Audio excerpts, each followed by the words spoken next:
năm đã kiểm tra hơn 1.000 vụ, Ăn cơm mang xử thì lý nói hơn là 900 để vụ làm việc. thuốc. Mình vừa gom gạo.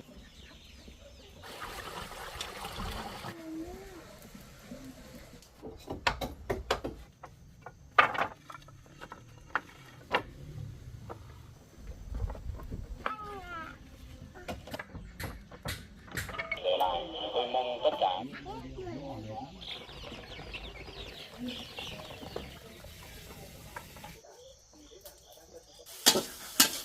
Ngon đấy. không chỉ pháp cổ độc đáo, Tam Đảo Mọi người mang Phó trưởng vụ quản lý trên cơ sở Bộ kinh doanh thương mại điện tử bằng năm đã kiểm tra hơn 1.000 vụ. thứ nhất là tập trung lực lượng vực hầm xe, đề nghị nước sạch chạy điện ngày càng phổ biến. an toàn dễ nổi.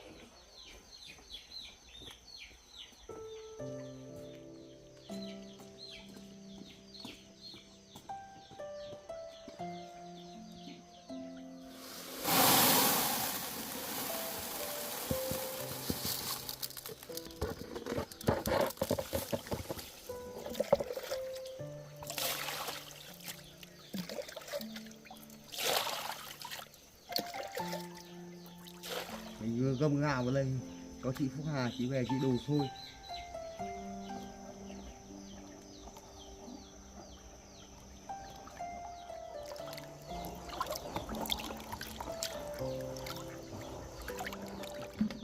Úp đậy vào đây.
Ông quét sắp xong chưa ạ? Sắp xong rồi, có tí nữa chị ạ.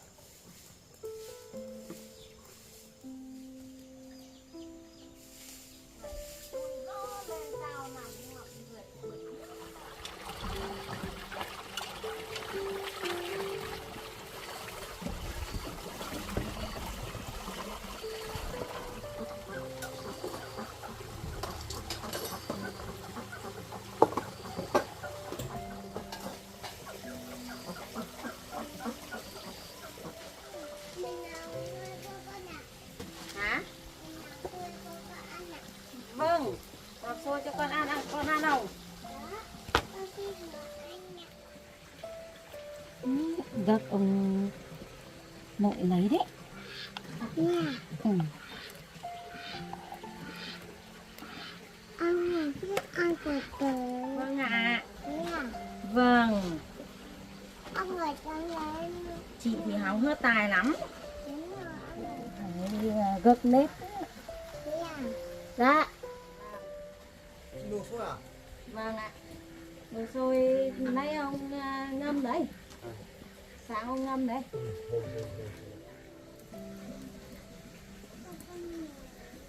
Đây, ngửi đi này.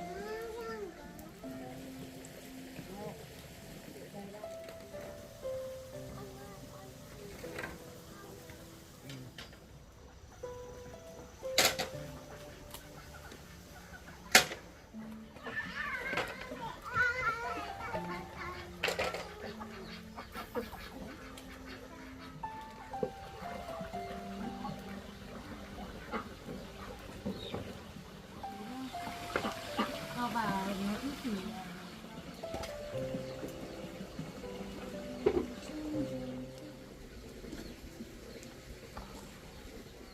là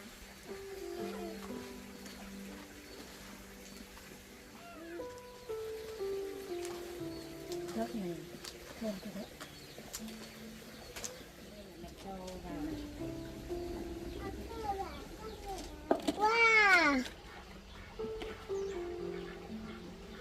Wow. Wow. Wow. Wow. Wow.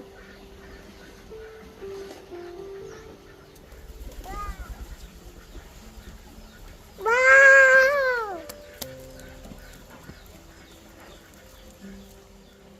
Tránh ra thì mẹ sẽ tay xong mẹ bê cho.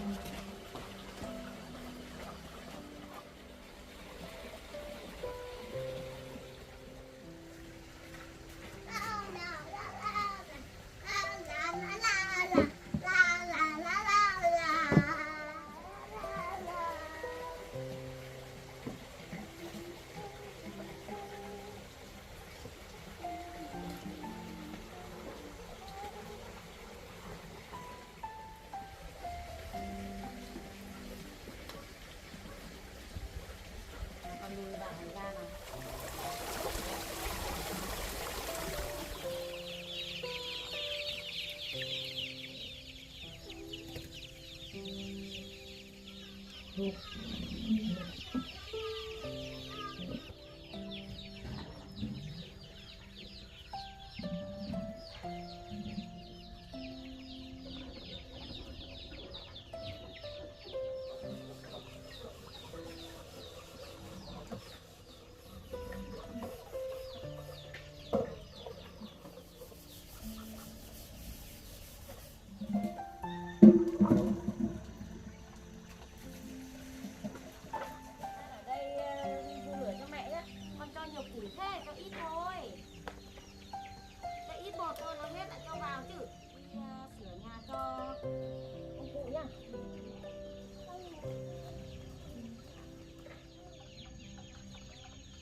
Từ từ con xem nhá.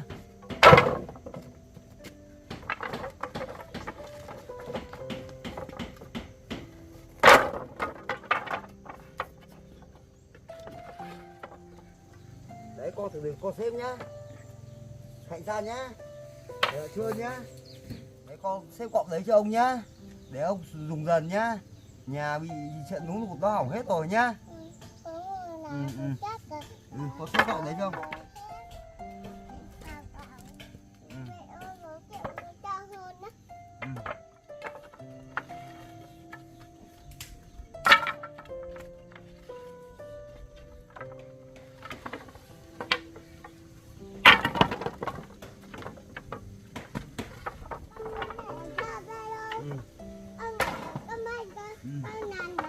Con nào phải chơi cô mà.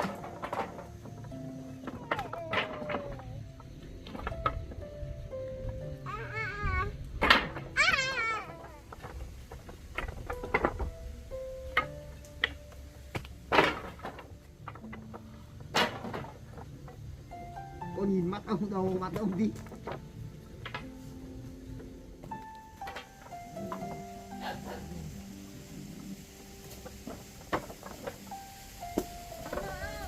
Ơi.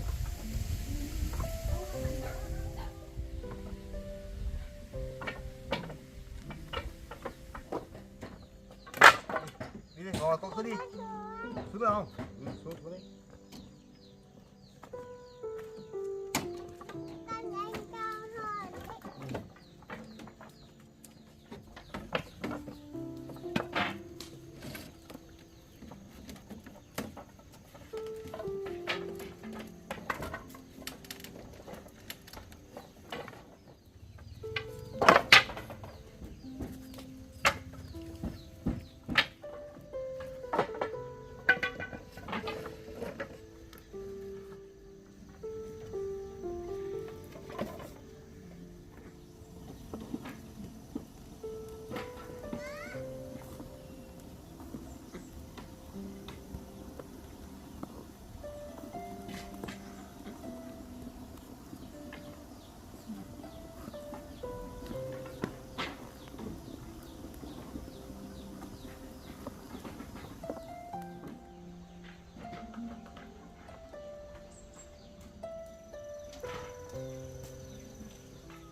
việc khác trong đời sống, tức là khi mà mình muốn chiến đấu, thi đấu hay là cạnh tranh với một cái đối thủ nào đấy mà mình lại ở trong chính cái môi trường mà mình sẽ thuận lợi của người ta, cái chỗ mà sở trường của người ta thì mình sẽ không thể nào mình thu được kết quả tốt.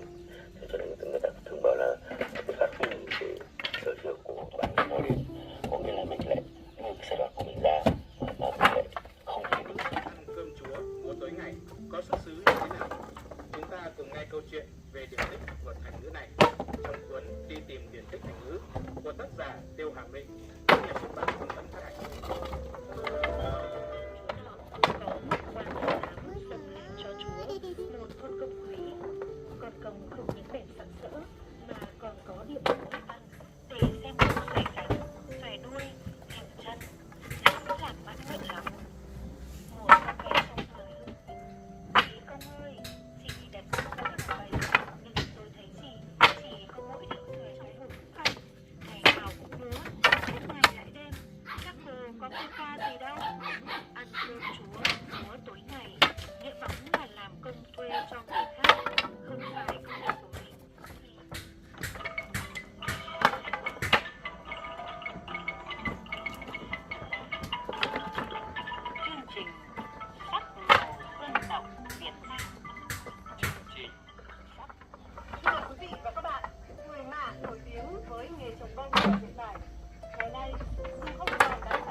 tham gia lớp tập huấn này.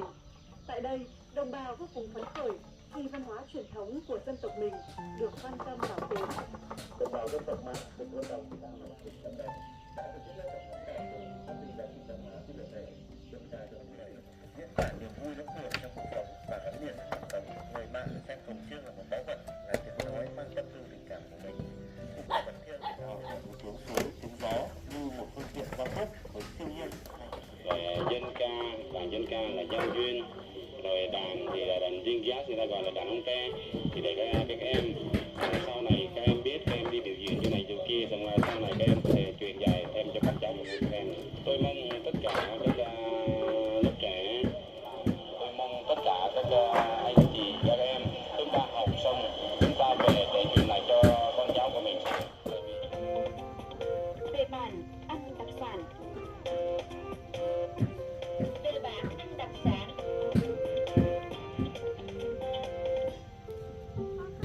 Thưa quý vị và các bạn, cơm ống, lá nhíp nướng, đọt mây hay canh thường. Ẩm thực của người Mạ chủ yếu là những món ăn với cách chế biến đơn giản nhờ các nguồn sản vật có sẵn trong tự nhiên. Nhưng lâu dần, những món ăn này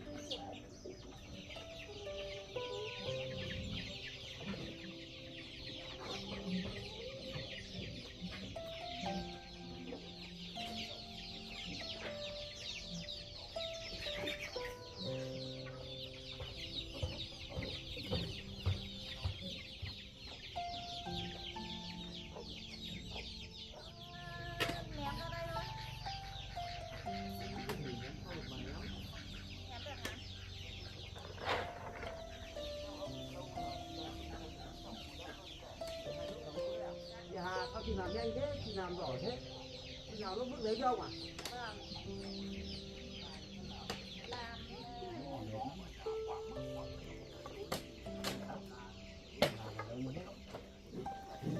Tháo hết những cái cú ra thì thấy lại mới cho ông nhỉ?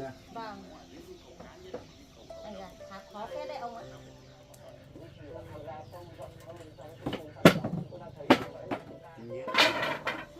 Cái này là bây giờ chỉ để đốt thôi ông ạ. Đúng á? Ừ. Đó. Trong đấy cũng phải bao gồm là chúng ta cũng không nên trông chờ với lại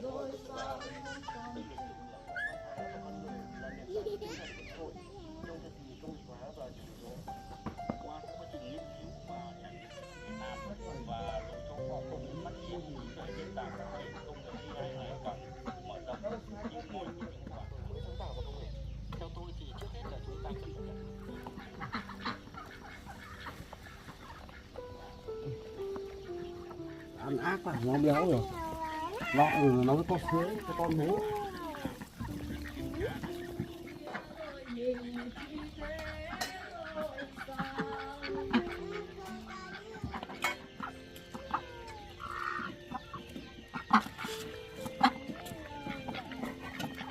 Ăn đi.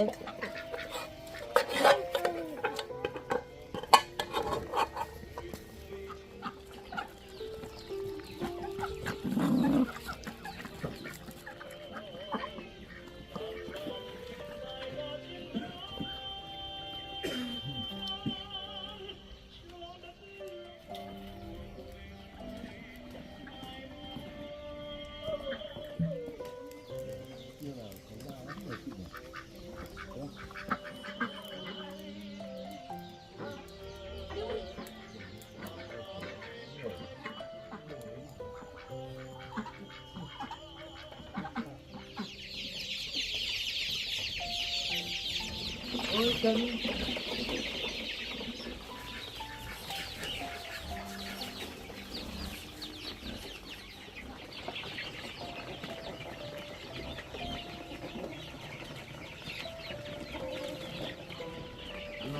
Ôi đừng chạy. Ăn đi.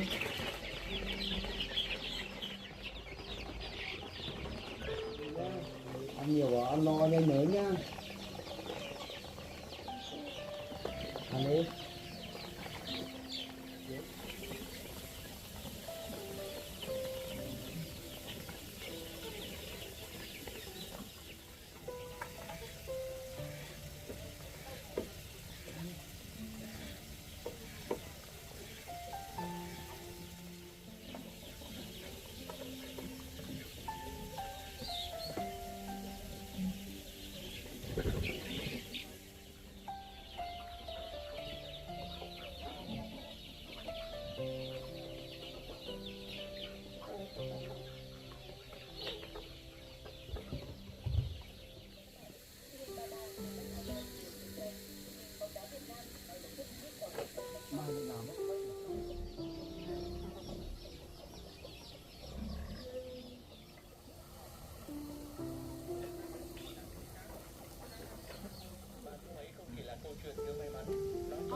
30 điểm là kết quả của nỗ lực mà các cầu thủ đã bỏ ra.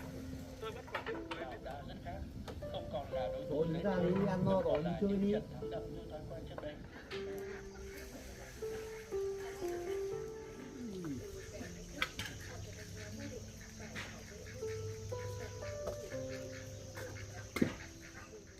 Quý và các bạn thân mến, đến đây thời lượng dành cho chương trình thể thao 7 ngày. Vâng ạ, và ngay bây giờ thì quý vị và các bạn có thể vào đến tổng đài tư vấn Nguyễn Quốc, cắt tóc cho các thực phẩm vì chế khí hương, người ăn uống kém, mệt mỏi, suy nhược, cần tăng cường sức khỏe. Đặc biệt nhất là nghe đến bệnh Tam Sơn Đan Thái Bình tặng 2 lớp nước bên Hạ Thảo Kinh Sắc, mỗi lớp có Hạ Thảo Kinh Sắc, mỗi lớp có 4 chai, với tổng giá trị vào quý vị trước khi đến với phần đầu tiên của mới diễn ra. Ngay sau đây xin mời quý vị hãy cùng theo dõi một phóng sự ngắn về đội đã thực hiện.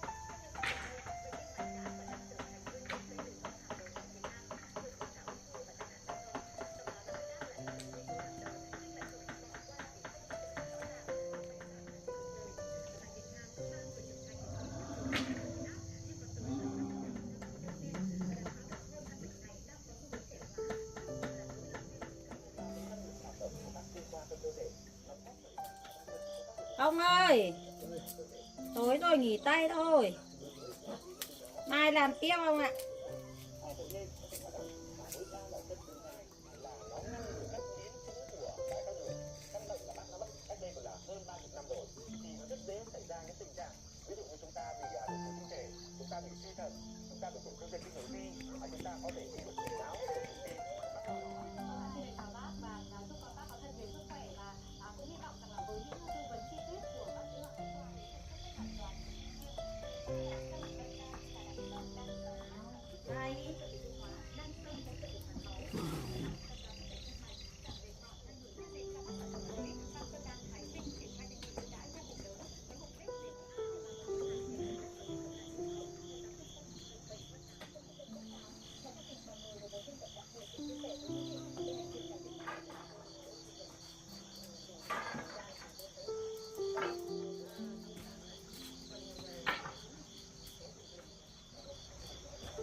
San ơi về đi.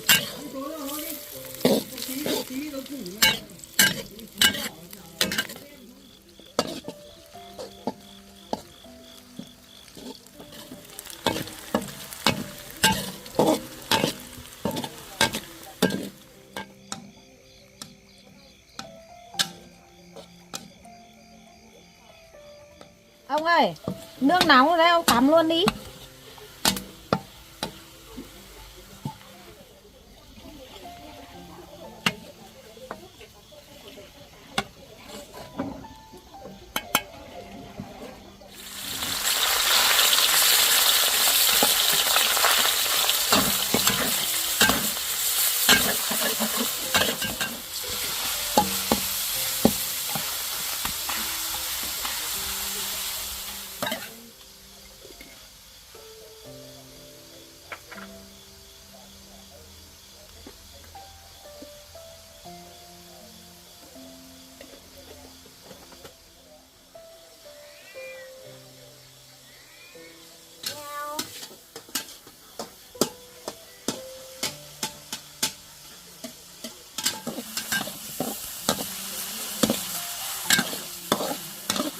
Đây, hạnh sao rồi?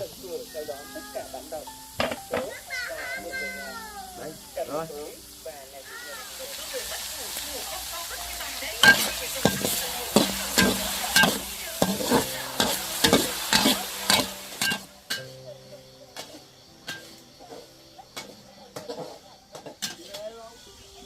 Mà cầm lên cho mẹ.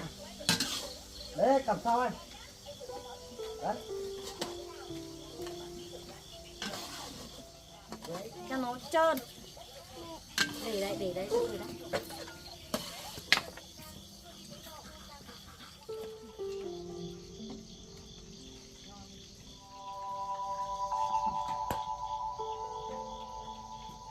Hải San rửa tay để chuẩn bị ăn cơm. Vào rồi.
đi đâu thì đi, không bằng đất nước mình được ông nhỉ? Việt Nam mình là đẹp nhất chị nhỉ? Có ai đi ngược về xuôi ấy nhỉ? Đi ngược về xuôi. Ngày rỗ tổ 10 tháng 3.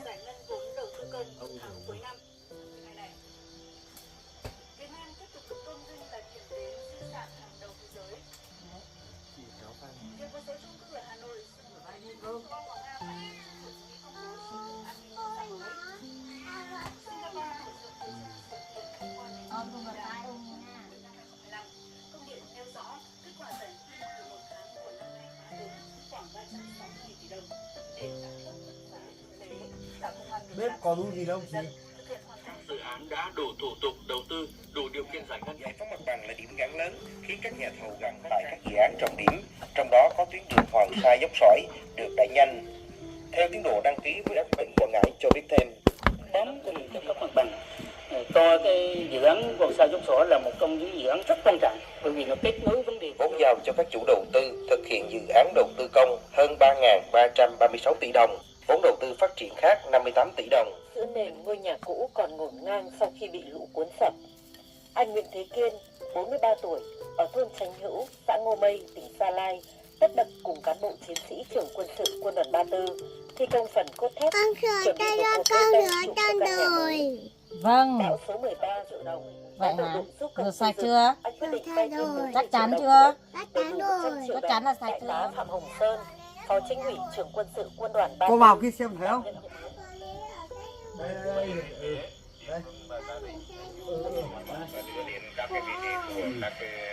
Con ngồi. Ông ấy tóc lên cho. Cho đỡ bữa. Đại hội đảng lần thứ 13 đã đặt ra yêu cầu hoàn thiện đồng bộ Rồi, ăn thôi. theo giờ địa phương.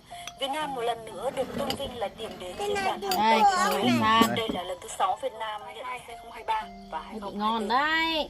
Không chỉ tỏa sáng ở hạng mục cấp quốc gia, nhiều điểm ghi dấu ấn những giá trị đặc sắc của công viên địa chất toàn cầu UNESCO cùng bản sắc cộng đồng miền cao nguyên đá. Cao nguyên Mộc Châu, tỉnh Sơn La lần thứ 3 được ghi danh trong danh sách điểm đến thiên nhiên trọng điểm. Tam Đảo, tỉnh Phú Thọ Đây này, lần mày thứ cho 4 thịt được vào bình cho chọn này. là thị trấn du lịch hàng đầu thế giới. Đảo Ngọc Phú Quốc cũng lần thứ 4 liên tiếp đoạt giải điểm đến biển đảo thiên nhiên hàng đầu thế giới. Ông cho thịt không Việc ông? liên tục giành danh hiệu qua nhiều năm đã góp phần tạo nên mạng lưới điểm đến đa dạng, giàu bản sắc và có sức cạnh tranh cao. Tiếp tục đưa Ông ơi, Việt Nam cái tỏa sáng tại hạt nhiều gốc giải này thưởng du lịch để uy làm tín toàn cầu. thuốc á. Số liệu thống kê cho Vâng. thấy dự kiến Để số cất thu đi để làm thuế thuốc. cả năm nay của thành phố Hà Nội. Phó trưởng thuế thành phố Hà Nội Mang đi. giai đoạn 2024 Đấy, cái này là 2025, thành phố Hà Nội là trò đơn vị chơi triển của khai con. phân phối và thực hiện đồng bộ các giải pháp quản lý trên cơ sở dữ liệu và quản trị rủi ro. Hà Nội cũng đã triển khai đồng loạt các chiến dịch chuyển đổi số và làm sạch dữ liệu quy mô Ông lớn. ơi, ông bóc cái màng của nó, ăn cái màng của nó làm thuốc.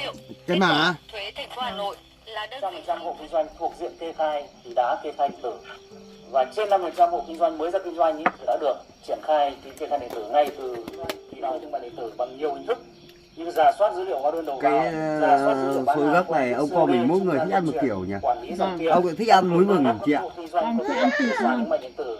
Thuế thành phố Hà Nội đã tăng cường triển khai các cuộc kiểm tra chuyên đề tập trung vào những lĩnh vực có rủi ro cao, gồm thẩm mỹ viện, spa, dịch vụ góp, kinh doanh vàng, kim cương, đá quý, đồng hồ Gốc này xa xỉ thơm và ông hàng nhỉ? hiệu. Các hộ kinh Gốc doanh của mình tại gốc- các gốc trung nếp. tâm thương mại lớn, trong đó phát hiện và xử lý nhiều vụ trốn thuế nghiêm trọng trên môi trường số. Chặt chẽ, Ăn đi quyết con. tâm Ngon. giữ vững an ninh kinh tế, bảo vệ thị trường Tết. Thực hiện quyết định chỉ đạo của Chính phủ và Ủy ban nhân dân tỉnh Lào Cai, đợt cao điểm chống buôn lậu đã đồng loạt được khởi động trên khắp địa bàn. Các lực lượng nòng cốt từ hải quan, biên phòng, công an đến quản lý Cái thị dầu trường tra hơn 1.000 vụ, Ăn cái màng xử của lý nó hơn là 900 để vụ làm việc, thuốc. thu nộp ngân sách nhà nước hơn 7,2 tỷ đồng. Và tại điểm nóng cửa khẩu, nơi các đối tượng buôn lậu vụ việc, bà Nguyễn Thị Thanh Bình, Phó đội trưởng đội hải quan Tập trung lực lượng, bố trí, tăng cường công tác kiểm tra kiểm soát. Thứ hai nữa là tuyên truyền vận động phát hiện nghiêm các hành vi vi phạm. Ngon như của quán đàm không ông? Ngon hơn ý.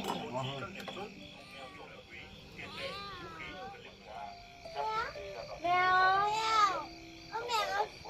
Mèo mèo. À đấy mèo. Đây ra đây. Đây ra đây. Sử dụng cho ăn nhá.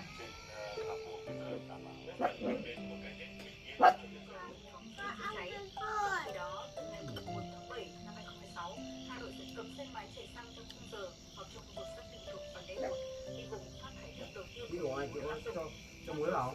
Tôi chưa sang hỏi về thông tin từ đầu tháng này, các gia đình ở đây nếu mua xe điện mới sẽ không được điện thì nó sẽ gây khó chịu cho người dân.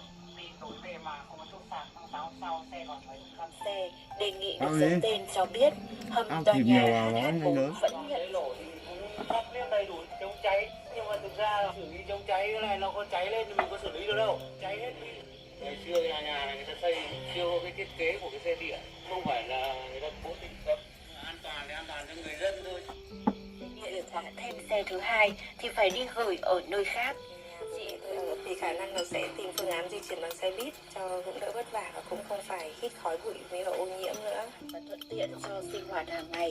Nên họ không phản đối việc siết chặt an toàn, nhưng cần có những giải pháp hợp lý, có lộ trình phù hợp và minh bạch thông tin.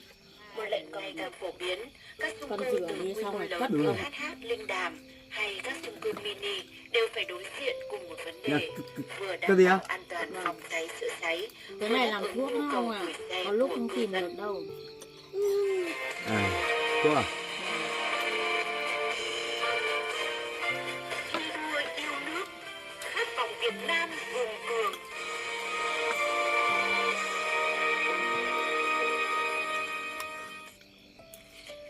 Thưa quý vị, là một xã miền núi còn nhiều khó khăn của tỉnh Phú Thọ. Cái này không ngâm rượu được. Phóng viên Phú Đào có bài viết sau. Đề nghị hủy bỏ chủ trương hội viên trong hội cựu chiến binh về những kinh nghiệm kỹ thuật chăn nuôi trồng trọt mang lại thành quả lớn.